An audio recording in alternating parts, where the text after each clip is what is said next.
Umekuja.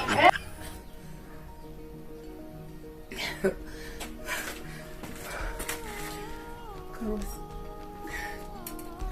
Mbona unanitesa hivi? Fanya nini? Nimekosea nini? Kwa nini unaleta masiara kwenye mapenzi? Najua pesa unazo, lakini sio ndo umechanganya mimi na rafiki yangu. Hakuna! Unaletaje masiara kwenye mapenzi?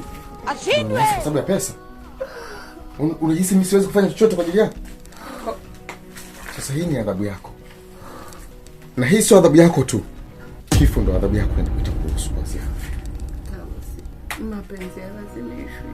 Mapenzi ni hisia. Tafadhali usinyanyase. Kwa ulikuja kwenye maisha yangu kwa ajili ya kunichezea, si ndio?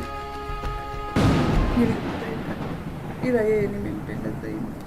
Huwezi kupinga namna hiyo. Yeye nimempenda zaidi kweli. Ulikuwa tayari kuchezea uvulana wangu. Mage hapo kwanza nicheke. Nisamehe.